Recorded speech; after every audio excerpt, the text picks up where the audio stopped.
Eddie soldiers, I've now been in Milan for about 3 weeks now, and I figured that this video needs to happen. And I'm really sorry for not having anything earlier, and I'm posting another video on that, but I figured I should do a first impressions of Milan video, because I've been here for a little while, and I've seen some things, and I've done some things, and I've taken transit and seen the ghetto, and been to castings and eaten lots of really good food. So I might need a little bit of help with this one though, because I'm all by my onesome. So come on guys, come sit down. So today I'm joined by roommates Ira and Sarah, who I actually know back home. So we're all part of the same agency back home, and we all got to travel to Milan together, so that's kind of nice. Our other roommate is out of the house, so we decided to cause some mayhem while she's gone. We're gonna go back and forth and name some impressions of Milan or things that we didn't necessarily think of before we left that we now notice as we're going throughout daily life. Who wants to start? Not me. One of the things I've noticed here that is not something that happens in Canada a lot is there are pets on the trams and buses and metro. I see like little dogs and on buses, and at first I was like, oh, maybe it's like a service dog or something, but no, they're these little like adorable fluff balls on leashes. Would you please stop driving past our window? And in stores. And in stores, right, yeah. Yeah. It's little They're strange. everywhere. Back in Canada, like that does not happen. You just, if you have a dog and you're going to a grocery store, you put it outside, or you take your own car, you don't go on transit, so it's a little bit strange getting used to it. But it's also really adorable because you get to see a lot of puppies on transit, and that's fun. We thought one was a purse. Oh yeah, right! She's carrying this dog, we're like, oh, that's a nice caramel colored purse. We look closer, it's this little puppy! It was really cute. Oh, and the dash hounds in the stroller.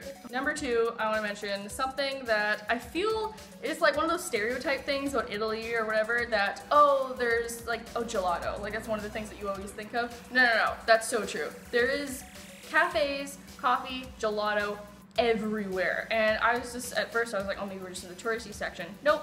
Gelato, gelato, grocery store, gelato, shoe place, gelato. It's everywhere. Not a good thing for a model to see gelato everywhere you go, true. Because you're hungry and you're thinking like, oh, I can have one in the morning and on for lunch and for dinner and Yeah, no. Soon you're broke and fat, which is what's very quickly happening to me. Okay, so the next one has to be, we see this everywhere. Basically people in Italy don't give a and they just park anywhere. It's like, it's literally like if they can find a place and they can fit any part of their car in it, they're gonna park there. If I fits, I sits. That is how you describe Italian parking. In Vancouver, everyone parks. There's parking lots, there's parking ways, there is little meters, and you park there. You do not park on sidewalks, you don't park in the middle of the street, you do not park anywhere where there's not a parking sign, and it's just kind of weird when you're just like walking down the sidewalk and there's like all these cars on the sidewalk and you're like, what are you doing here? one thing I find is really annoying in Europe, and I've been around Europe before, and that's you can't walk by an Italian man who's over the age of 16, 18 and not be talked to really weirdly and catcalled and just, you know, like sometimes you're walking towards them when you cross the street and they literally go in your face and like, bella, bella, yeah. And you're like, what the f are you doing? Like, I'm just trying to get to like from A to B. I don't want to like have to like dodge these creepy old men.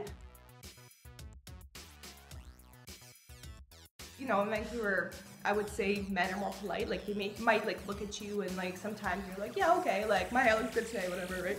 But here it's like they have to make themselves like heard, and you have to see that they're interested in you. You can be wearing like a sweatpants and a jacket, it doesn't matter. Yeah. Like they just like they don't care. It's like you're a woman walking down the street and you're catcalled, and it's like you can't really, you know, ignore it, or you can't talk back because you can't take like that power back and be like, yeah, I'm a woman, whatever, like I'll bitch you out and stuff. No, you can't, because that makes them more like they laugh and they're like, oh, like she's feisty and stuff. Well, like that's what I think they're saying, because I don't understand what they're saying. I literally had someone the other day, we were walking back, I think from the grocery store, and we're walking and this car comes by, it slows down, they roll their window down, and then they say something in Italian, I don't know what it was, I'm pretty sure it was probably sexual, and then they just drive off and we're like, what? Was that what you wanted to do? Were you trying to impress in me? this Like, moment, is it worth it? 2 minutes of your time to roll down the window, look out, and that's 2 minutes of your life gone. What do you think is gonna happen? I'm gonna run into your car and make out with your face and be like, oh, you got me with that catcalling that you did across the street, I was just, you woken up that flame in me. Like, no. Something that really bothers me is everybody here smokes. And not just like, oh, everybody does. Everybody here smokes. It's ridiculous. All the models smoke, all the people in stores smoke, anybody I've ever met smokes. Even if you don't think they do, then they're like, I'll be right back, and they go lit up a cigarette, and you're like, okay. And it really sucks because again, I'm just basing this on Vancouver, Canada. Smoking is like, everyone knows it's bad for you. There are commercials, there's advertisements on cigarette packages. There's like, this is what your mouth looks like, you know, if you smoke too much, or this is what your lungs look like. In school, there's very anti-smoking campaigns. Here, it just seems like a regular, acceptable thing to do. And I know that's kind of all throughout Europe as well, but it's just really annoying when you're walking on the street and there's smoke here and smoke there, and it's just getting blown in your face. I have a terrible, terrible throat ache for 3 weeks now, and I'm like, this is horrible, because if I'm gonna be here for 3 months, I'm probably gonna come back with lung cancer. Okay, we're in Italy, so like you think Italy and you think of like pizza and gelato and pasta. No, just like hold on a second. There are so many Asian restaurants here. Like they're everywhere. Like Vancouver has a lot of sushi restaurants, but at the same time, I haven't had pasta yet. I haven't had pizza. Yeah.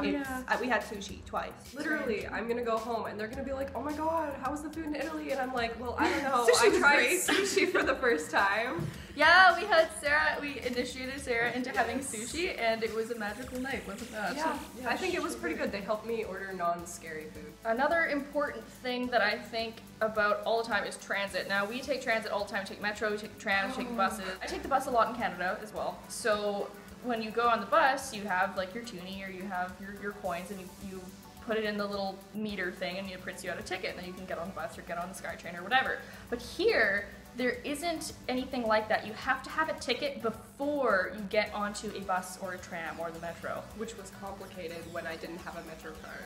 Yeah, now we have metro cards that are like these little month passes that you can get made for you for 32 Kind of euros. like Oyster cards? Yeah, like Oyster cards in London, and you just like beep them in to get into the metro. But for buses and stuff, I thought it was very odd because you have to have a card already. You can't just go on with change and like dump change in and get a ticket. When we first arrived in Italy, we had to take a bus from the airport to Centrale, and we expected for them to play like Italian music. We were like, oh my god, we get to like hear some authentic Italian music. But no, the first thing we hear is Uptown Funk. That is so popular here. It's really funny. They play it everywhere. But honestly, like, you mostly hear English music.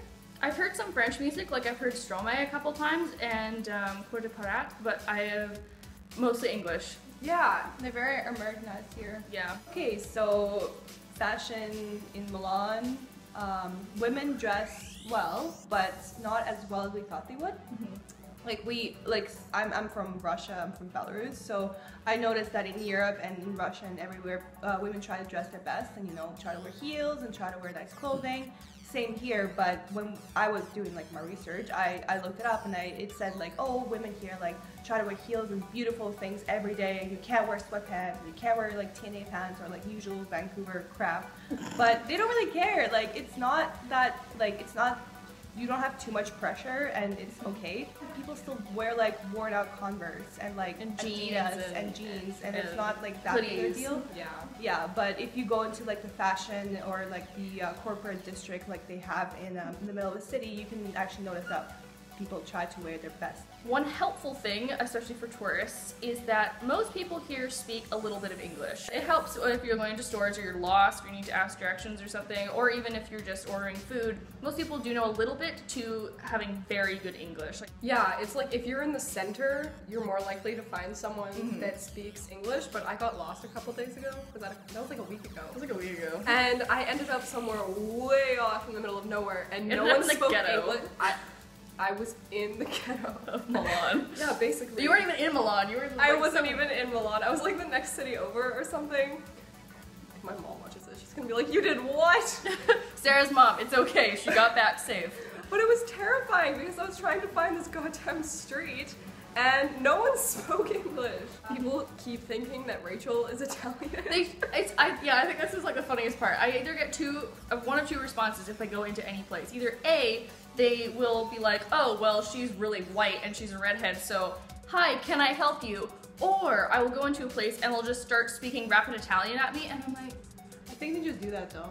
Because maybe. Sometimes I think they just assume that you know Italian because you're in Italy. That's true. You're But then I'm like, do I look Italian. Italian to you? Do I look Italian to you? Yeah. Someone please tell me why you think I'm Italian. I think I look the most Italian.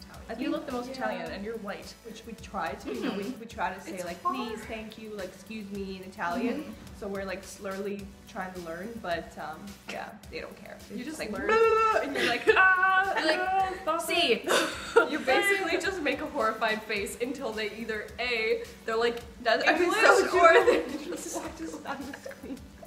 alright, I don't want to make this sound like a racist thing, because it's honestly AK not. is gonna it's not. Yeah, okay, it's gonna be racist. No, I don't want this to be something, and this is more ignorance on my part, because when I came to Milan, I was expecting it to be like a bit of a monoculture, maybe a lot of foreign models or foreign business people or something like that, but I never realized how mixed the races are here. There's so many Asian people and African people here that I was not expecting. It's very strange to see Asian people speaking Italian, and that sounds so bad to say, but it is, because back home, I live in Vancouver, I live in the rich Asian neighborhood. I've grown up with a lot of Asian friends, my best friend's Asian. Hi Victoria, I miss you. But it's very strange seeing other races speak Italian when I'm used to them speaking not Italian. If you really think about it though, people who live here and are from somewhere else, they're almost, they know like quite a few languages, because I've met people who are, I don't know, Russian, like Russian models for example, they speak like Russian, Italian, English, and they can communicate in all these languages, versus people in Vancouver who are from, you know, other countries. They, you know, they try to learn English their best, but that's all they really need to know, because the main language is English. Is this summed up? Milan summed up? I think so. First impressions of Milan summed up. Okay, so there we go. There's yeah, that's kind of just some things that I've noticed this past 3 weeks. Oh, those 3 weeks. I know, I am so sorry again for the delay, and I promise that next week everything will be back on schedule, but we've just had some issues right now and we're working through them. My question to you is, if you have ever been to another country, or you've lived in another country, or you're from another country, what things do you notice about it on first impression? Little things like not having coins on transit, or people being fashionable versus not fashionable. Or having different outlets, which is very annoying. Click here to subscribe. Click here to like the video. I'm finally having a nice day, so I hope you guys are having a nice day wherever you are. See you next week, soldiers. Bye. Bye. Ciao. Ciao. Ciao.